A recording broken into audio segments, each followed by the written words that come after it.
Hey everyone, today I'm gonna talk about snake plants, which is also called sansevieria plants. There are over 23 varieties of them, and with various combinations of height, width,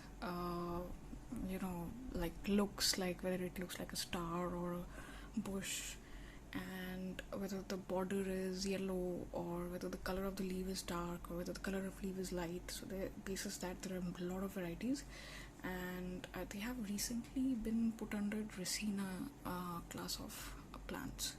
So I'm going to show you some of them that I have. So this is one of them. This was one of my first plants of sansevieria because I got it at roadside and I have propagated 4 from a single plant. I picked up one from roadside and it was just lying around, neglected, and I just put it with me, and with one such leaf I can make many more plants. So I'll also show you those. I don't think I have it here, but each and every leaf can make new plants. So if you accidentally break off one of the plants, just put them in water. It will take a long time to root. This is the short one. This is a short height one, and the other one is a bunch of plants like this. This is a huge one. So this has a lot of branches. One side it has gotten this yellow bordered one side it's just completely green. So this has recently gained a lot of traction in terms of house plants. They're very easy to care for. It's hard to kill them. Even if you leave them alone, they'll just survive. So this is the third kind of plant that I have. This is a tall one. If you can see, it just keeps on going, and this is how tall it is. And this is the third kind that I have. So let me talk about each one of them. The third one that I bought by mistake, thinking that it's a whale fin sansevieria, but it's really not. It's a silver sansevieria, because whale fin sansevieria is much more broader than this, like this thick, double of this, and it has got new leaves coming up after a long time. When I bought it, it had no root system, and which is why it took a lot of time for it to show some growth. It also grows from outside. You can see you can also propagate these from leaves as well. So you can cut these. If it grows big, you can cut one of these leaves and grow another one. It's a tall kind of plant with a slight border, golden border, and curve parts in each one of the sections. So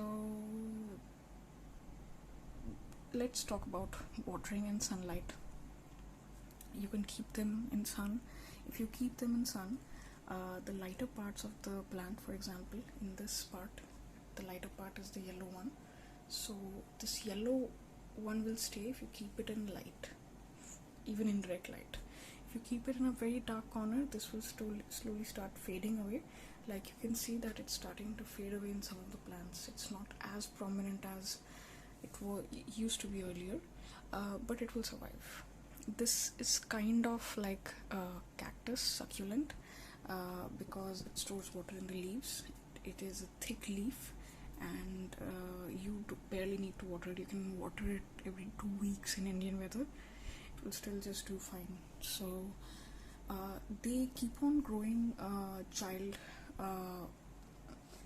snake plants. Like this is the child of this one.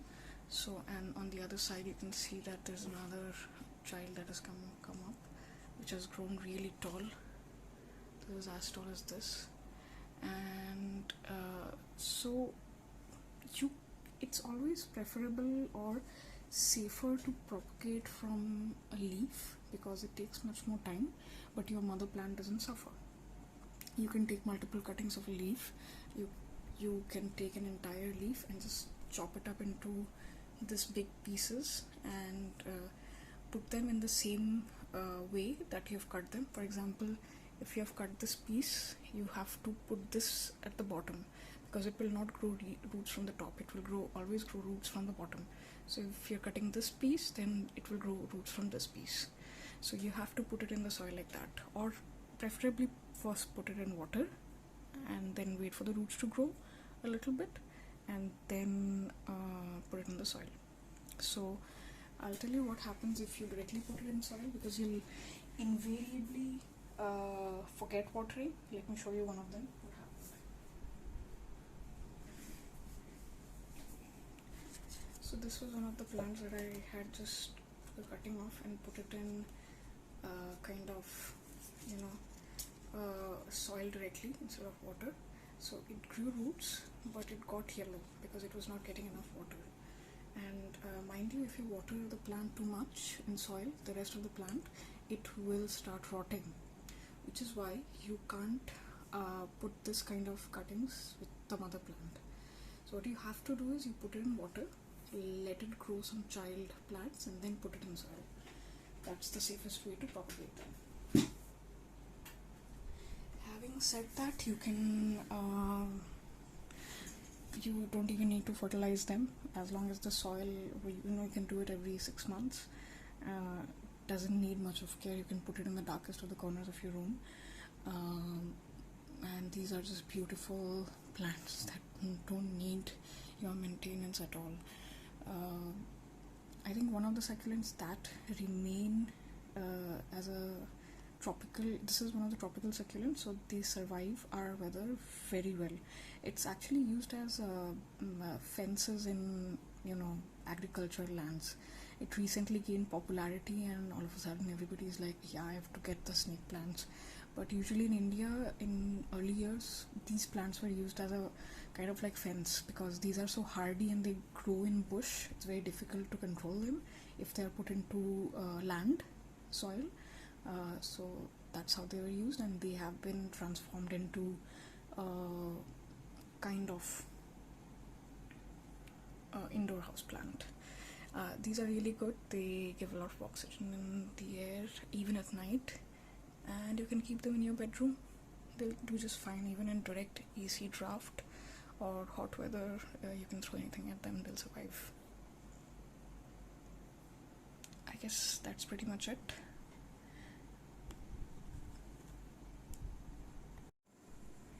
So I just quickly wanted to show you the propagation piece as well. I brought this from outside. This was in the balcony. So you see there are 2 plants here, 2 of them, and each one of them have been grown from a single leaf of this size. So from this plant you can pluck a leaf and put it in water, wait for them to root, and then once the roots are this big, that is about half the length of the leaf, you can poke it in soil and they will grow babies like this. These individually will become this big, and you can put them in individual pots and they look really good anywhere.